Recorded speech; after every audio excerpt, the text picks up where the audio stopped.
We know regulatory intricacies complicate everything from supply chain payments to banking capabilities. And we also know that rapid change around banking and regulation is the only constant. So what are the surest and most secure ways of financing your companies? To answer those questions, and the ones that I haven't asked, we're happy to invite to the stage Hershel Gerson, who's a managing director at ELLO Capital, and Jacqueline Bennett, who's a director at Sands Lane Capital. They both have deep backgrounds in traditional investment financing, but they've also gradually moved into specialties that cover cannabis and hemp. In other words, they're going to tell you what it's like to raise money right now and what the ways are you can do it. Hershel and Jacqueline.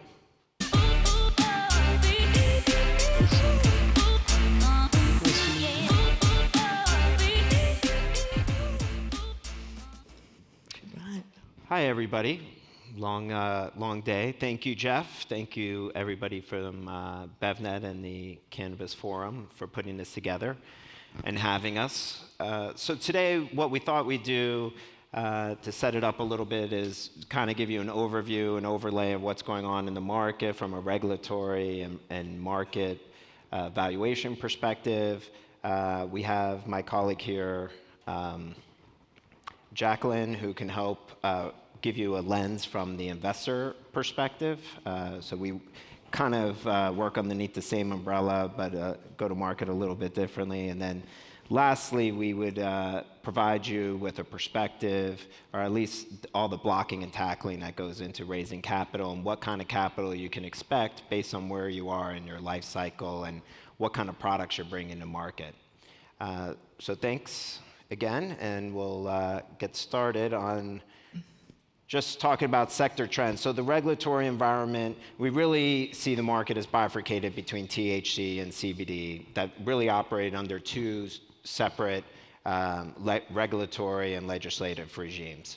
Today, as everybody knows, THC from a federal perspective is not legal. It continues to be a Schedule I drug, and there's tax implications related to that. But CBD has been legalized federally based on the 2018 Farm Bill. However, even under the 2018 Farm Bill, the USDA as well as the FDA does have regulatory authority related to ingestion and the final consumer intake of CBD and the related substances. So if we talk a little bit about Safe Banking Act, which you hear a lot about, essentially that provides banking services in the states that have legalization. Today on the THC side, 11 states have recreational legalization, and then on this, and then there's another, call it 22 states that have medical programs. So about half the country has accessibility to a legalized or CBD or THC program in their state. On the CBD side, again, it's fully legal from a federal perspective, but there's 3 states that have not come along. They've decided not to legalize within their states, but there's interstate commerce, and it's pretty readily available, other than the FDA and USDA not providing guidance to allow for consumers on a beverage and food to consume it in a regular, traditional manner. So I think the takeaway is very confusing today, and it continues to be confusing, and we're looking for clarity to come out from Congress and these regulatory authorities for guidance. So state of the markets, I think everybody recognizes that there's been a considerable reset in the valuations. We think this is ultimately healthy from a fundamental perspective. Valuations seem to be reset at levels that we think are more sustainable on the long term, but still very healthy. So if you look at a revenue multiple, 3 to 4 times is still very healthy from a traditional market and what we would generally think of as attractive multiples. But one thing to recognize, and what we're talking to clients about, is that the traditional market is actually right now trading ahead of cannabis stocks related to spirits, non-alcoholic beverages, breweries, and wine. So what we're telling customers is, to the extent that you have these capabilities in-house, it's now better position yourself as a traditional beverage company with extensions into CBD and THC. And the reason, and again, you'll see the significant reset related to the valuations and the downward trend in the market related to those valuations, and what's causing pause a lot in the capital markets. But this is the reason why we think ultimately things are going to come back and be, from a macro perspective, continue to be healthy from a capital perspective. Today, cannabis is about a $20 billion market. Broadly, we think it goes to an $80 billion and a 20% CAGR over the next 6 years. CBD-infused beverage, even growing at a rapid pace at 75% CAGR. Now, we talked about those multiples being higher in the traditional market, but if you look at the spirits market broadly, it's only growing at 0.5%. So ultimately, the opportunity is really on the CBD and cannabis side. However, given the fact that traditional is trading ahead, we look at that as a basis of a starting point related to valuations on beverages in the cannabis sector, and talk to the growth to say we should get a premium to those traditional industries given the growth profile from a macro perspective.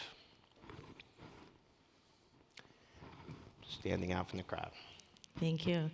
So I'd just be curious to see how many actual entrepreneurs are in the audience. A few. So what I wanted to discuss a little bit is how to, as we're going, particularly entering into this time where there's been a little bit more, there's certainly more competition as it pertains to brands and companies entering both cannabis and CBD, hemp, whether it's on the consumer-facing side, ancillary, licensed operators. So coming in and talking to investors and trying to sort of differentiate your story versus others who are looking to raise capital at the same time is really becoming a little bit more challenging. So understanding what is unique and in some ways disruptive about your business and articulating that story is going to be critical. So I think the question that you ask yourself launching, whether it's a product or service, is what problem am I looking to solve, and then what characteristics of my business are really disruptive for me to either take shelf space, market share, or and become a sustainable business brand or whatever the operation is. So really sort of understanding what the sector trends are. We've seen a lot of outside of, I think Jeff referenced, our background prior to focusing on cannabis and committing to this industry was in more traditional industry, CPG, technology, early stage companies, and the trends and the themes are the same. So really, for a business to come in and whether it's, you could be a category creator, so you might come in and we've seen sort of infused beverages, which is new currently, to cannabis and a consumer offering, and then you've got other entrants coming into that space, and how are you going to differentiate? What are your relationships in the distribution channels, etc. So, and then I think the key part for, if you understand the consumers and how we are interacting with products and services today, being able to pivot quickly as consumer preferences are changing, because innovation, technology drives fast innovation. Being able to pivot quickly is really imperative to sustain as a business, and understanding how you're going to do that and knowing what the vision is and what the skills are at the company from the beginning is going to be a key part in articulating what your value proposition is to the investor, so they can understand what the opportunity is. I think just following on the consumer preferences has really shifted in the last decade or even longer. We've seen the introduction of social media, our desire for access over ownership are some of the key themes that have been shifting in recent times, and that's influencing brands and products and services, and again, how we interact with the consumer.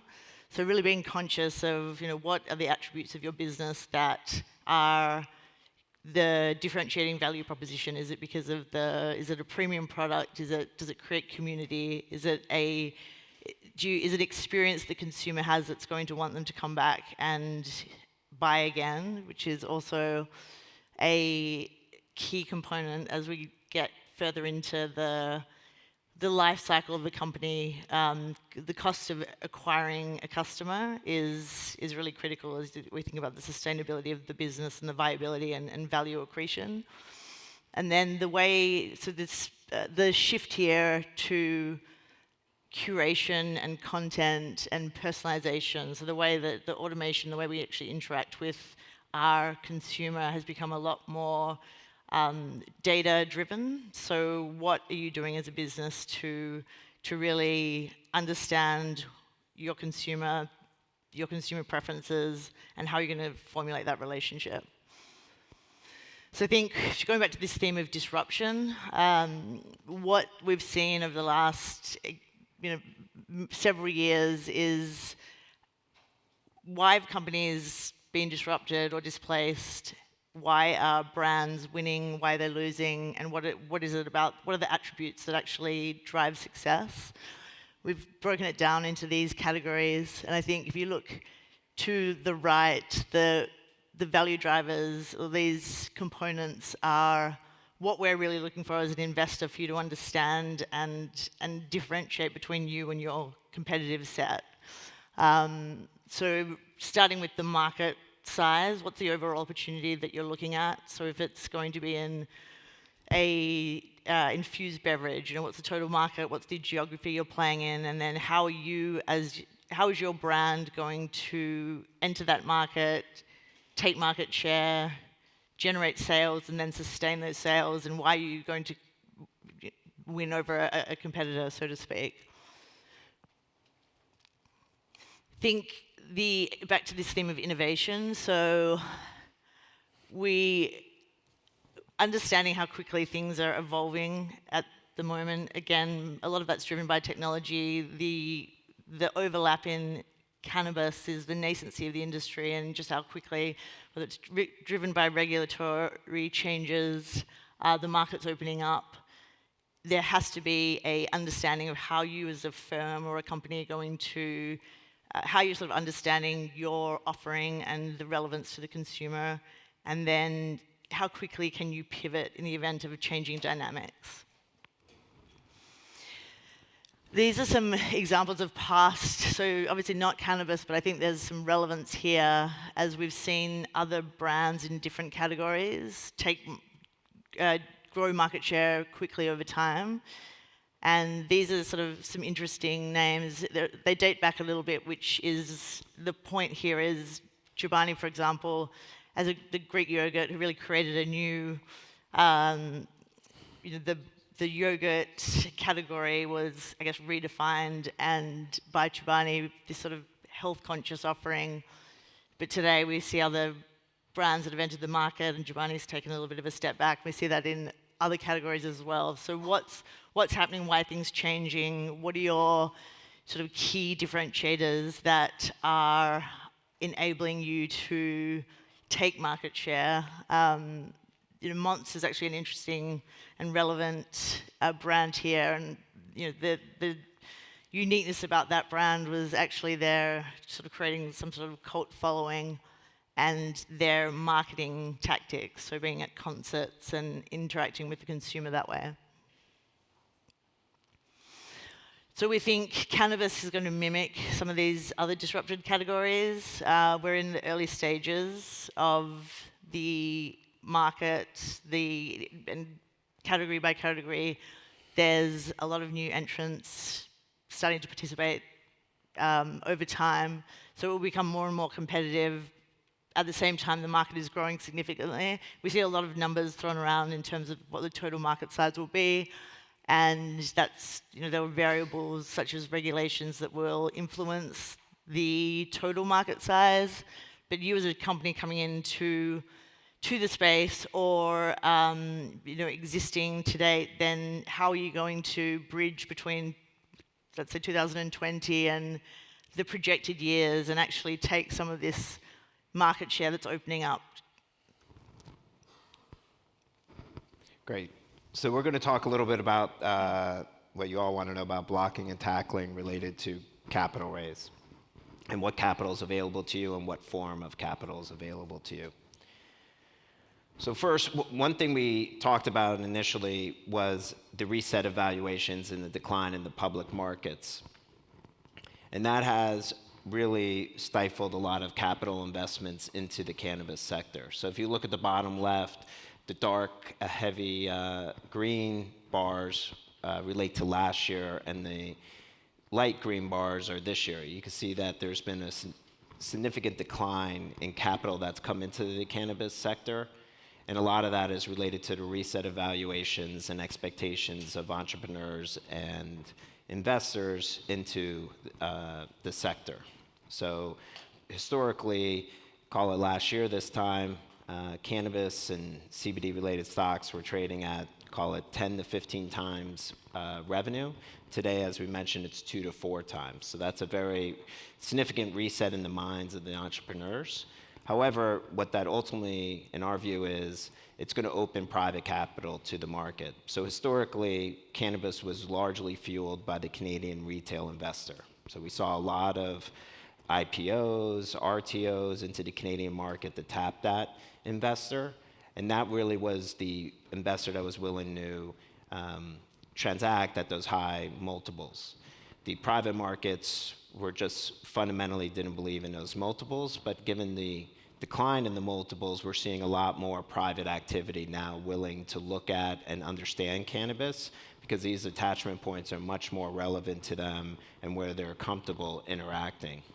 So that's why we put the VC investment chart, because we think that a lot of that capital, to the extent that they can invest in THC, and that we all are starting to understand and they're all starting to get comfortable with investing in CBD. So we are seeing a bifurcated market from that perspective, given the Farm Bill, that capital is going to be open and accessible to the cannabis industry. Because fundamentally, the cannabis industry is still growing at much higher rates than anywhere else in the market. Health and wellness is growing large in the consumer, but cannabis is growing just as fast, if not faster, than that market. So we think it's a great opportunity now to get in. I think the fundamentals still remain positive, but the valuations have now come in line with the fundamentals and where those individuals and institutions are willing to transact.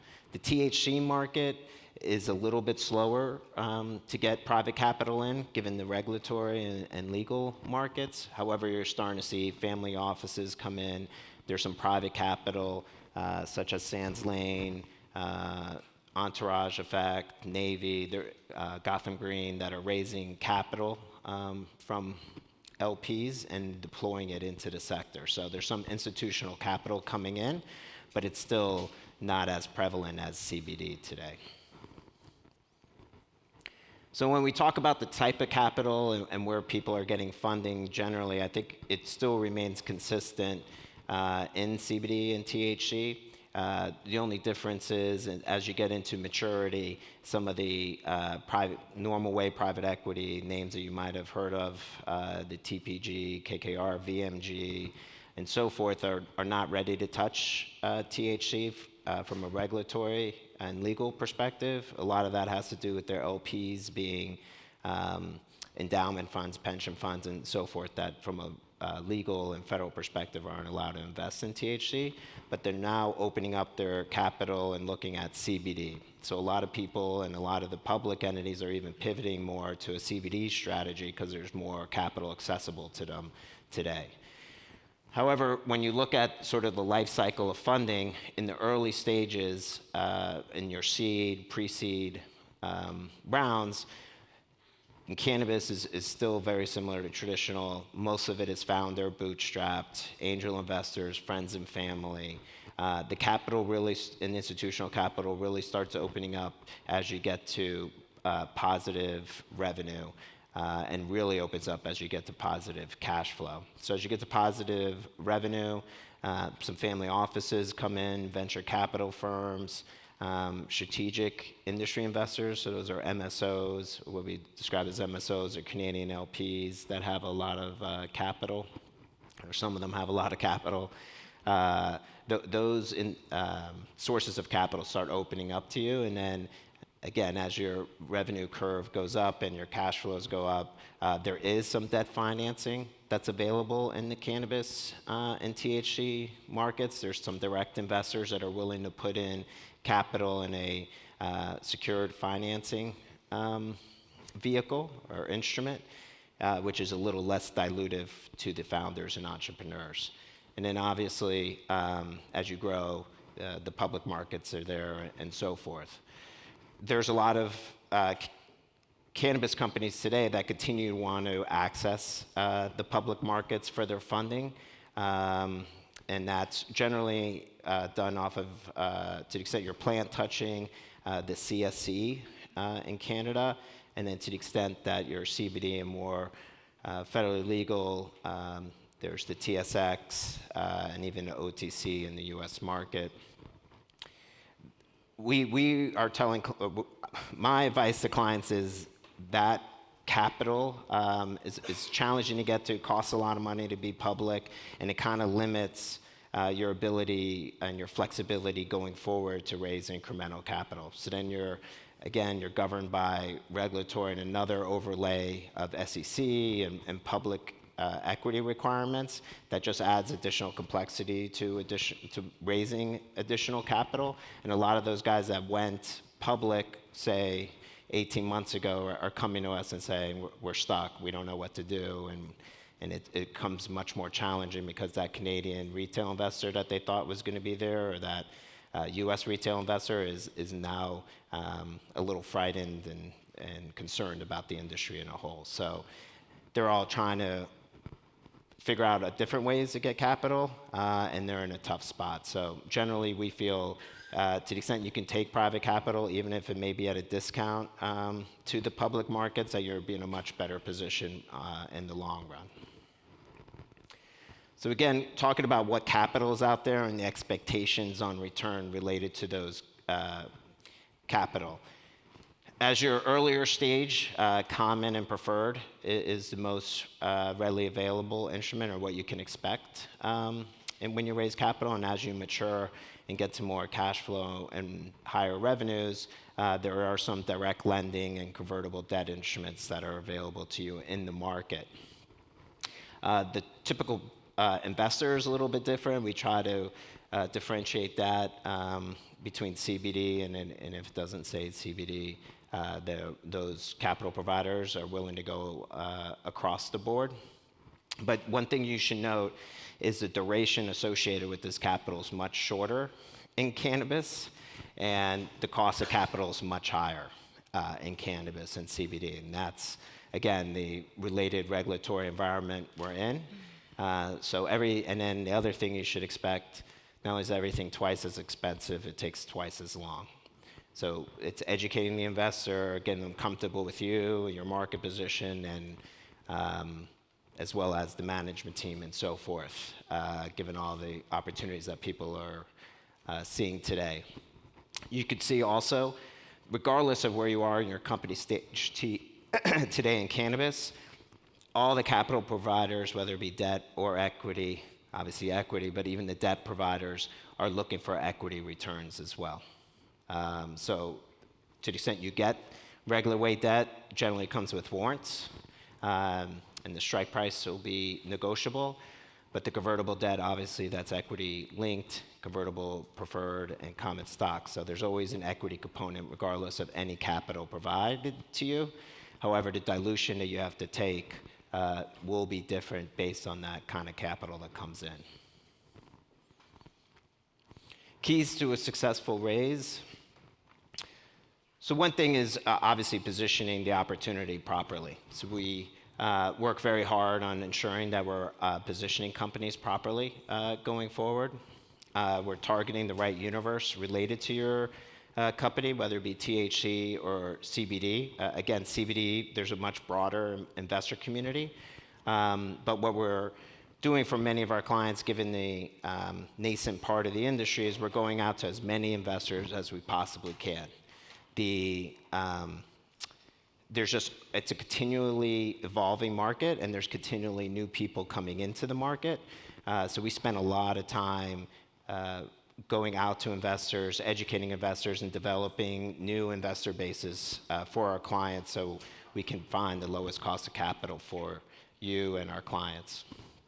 Structured and organized process. We want to make sure that we have momentum, that we got all the materials ready, we're properly positioned, and there's no fits, there's no starts and stops related to the process. And then the thing that I always advise all my clients, especially in this industry, what I tell you is the most likely outcome probably has about a 60% success rate. You have to be flexible. The market's evolving, capital's coming in at an evolving rate, things are changing rapidly. Regulatory legislation, municipal regulation, you're under a number of regulatory authorities, state, local, federal, and CBD, you're under USDA, FDA, THC, your Scheduled 1 drug today. That can change tomorrow related to cash flows. So all I can say is be flexible. If you take whatever capital, but take the capital that's available to you, and be flexible in how you think about it in the related terms. So a case study, we thought we'd just put quickly 2 real-life examples of things that we're currently working on. There's a alcohol or de-alcoholizing business that provides wine and beer de-alcohol, taking the alcohol out. They've got a proprietary system, and they're providing that raw ingredient to the infusion market to come out with infused beverages, whether it be THC or CBD, and that's considered an ancillary business. So they do not touch THC, they do not touch CBD, but they're servicing that market. So we get the macro fundamental trends associated with that market, but that's a broad investor base that's willing to participate in those capital raises because it's a derivative away from the plant. And then the other company we're working on, and what I mentioned at the beginning, is a spirits company that has a broad bitters and vodka portfolio that has an extension into CBD and a runway into the CBD infused beverage market with a broad portfolio. This company 12 months ago was saying we're a CBD company with alcohol. Given where multiples are today, now we're saying you're an alcohol company with a broad CBD portfolio. So that again speaks to the flexibility that you need when you're going out to market and being aware of where multiples are and people's sentiment related to the markets. And then I don't think we necessarily need to go into both of us, but we're a lot of services, a lot of good stuff. To the extent it gets put up on the site for people to download, you can get some more information on ELLO Capital and Sands Lane. Here, come sit for a minute. You guys want some water? Yeah, be great. It's hot as holy hell in here. Thanks, Jeff. Anyone got caught? No, I'm not going to say it. Okay. Oh, sorry. So, I guess the big thing is the potential for broad regulatory change. I mean, how should brands think about that when they're putting their business plans together? Should they include it? Should the investor know? I would say it's, given the lack of ability to rely on the changes currently, it's not, it's good to understand, maybe have the scenario built in when you're building out your projections and understanding obviously what markets you can enter into and those changing dynamics. And you've got obviously the medical states that are legalized from a medical perspective, and then adult use, and how does that change from a market sizing opportunity and therefore your sales projections. So it's certainly something to be aware of, but unless, and we see whether states who legalize, let's say Illinois recently, there's still that lag before actually the markets open up or license operators can start to run their businesses. So it's an awareness, build some conservatism in there, have a view, but I wouldn't hang your hat on the let's say federal legalization for the total the opportunity for the business. Mike? I'm sorry, Hershel? No. So again, I always look at the market a little bit bifurcated. So on the THC side, today when we have clients, especially if they're operating dispensaries, what people don't know, even though it's recreationally legal in California, there's still municipalities within California that are where it's illegal. You cannot operate a dispensary. It's medicinal. We can only operate a medicinal, or you could do recreational or medicinal. So we are always evaluating with our clients related to which municipalities are going to change from medicinal to recreational, and then how many licenses are going to be issued and so forth, which will have a dramatic effect, obviously, on the business. On the CBD side, while, again, the Farm Bill, in theory, made it legal, the USDA regulates the growing of hemp, so there's licenses that are required to grow hemp, which people may not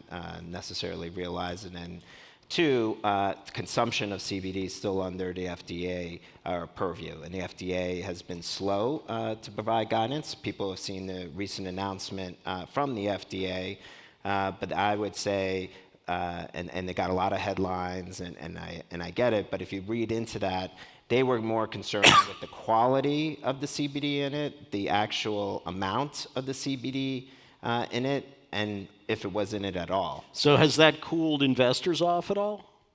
No. What we talk to investors about is there's a testing and industry and certification industry that's growing out of this. Get their products tested and do it the right way. Get high quality CBD isolate into your products and ensure that the quality of product you're putting out there is true, and then you weather the storm. I think we're advising testing and certification businesses to get that more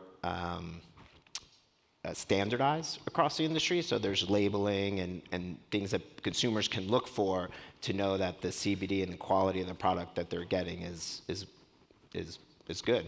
So a lot of our entrepreneurs are thinking, yeah, they want to be massive companies at some point, but they're also thinking about that seed round, A round capital. Now we know that, as you said, except for in CBD, like that private equity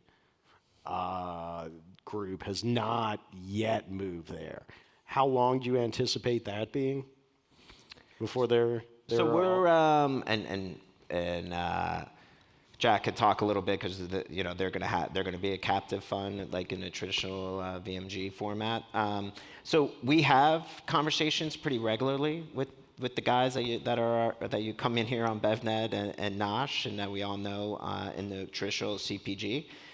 They're looking at it from a two-part lens. One is through their portfolio companies. So they're looking at product extensions in the supplement or coming out with beverages with CBD. And there's a big argument within the community of CBD is a super ingredient or is it a brand? Can you really launch a brand using just CBD? So verdict is out on that. And then the other way is obviously direct investment. And the direct investment, they just have objective criteria, a lot of them related to the revenue you need or where you need to be at in the. So are you saying then that if the path to upside is there, they're all of a sudden they're definitely educating themselves. They'll be a little more willing. Yes, I think once the FDA provides guidance, which I don't know if you know, the bill, McConnell was bipartisan bill went through to force FDA to come out with guidance within the next 6 months because McConnell needs CBD to be successful because his constituents who are largely tobacco farmers need a alternative crop. and they're looking at hemp to be that alternative crop. So he's definitely in the forefront of ensuring that the FDA comes out with guidance so we have a good end market related to CBD. It's so exciting to have this industry riding on the back of Mitch McConnell.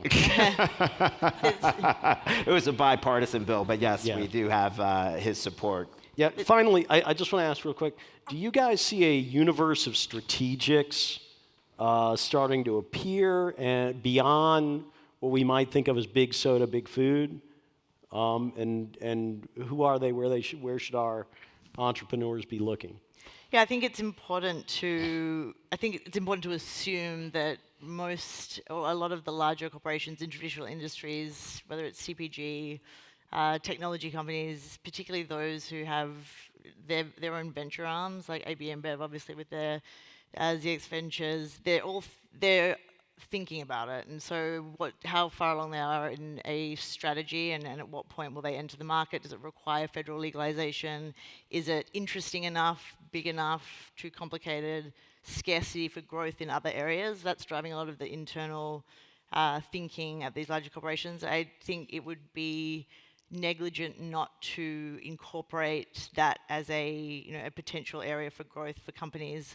And really, when we're on the Sans Lane side, as we're looking at speaking with different entrepreneurs and considering one investment opportunity over another, those management teams have really thought through what their turnkey solution will be to move into whether it's a federally legalized market, or how they're going to integrate into traditional corporations, and are they going to be relevant, displaced, acquired, etc.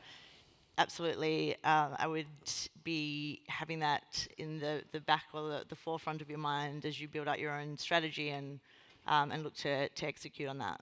So a lot of what we're talking about the CPG, which is delaying some of their investment, is the efficacy. So how they're looking at products is, again, it's an additive ingredient to a lot of their products that already are quote-unquote effective on its own right, and looking at CBD as additive so they don't have to make claims specifically around CBD. So the clinical studies are still a little bit behind. Israel is well ahead of the US, because the US has restricted clinical studies, but we have a lot of clients that are now doing the clinical studies so we can come out with efficacy statements that we can back up related to those studies. So a lot of the CPGs are looking at it, again, as an additional ingredient to where they're effective, and want to ensure that they are not going to come under any FDA issues because they're putting product on the shelves.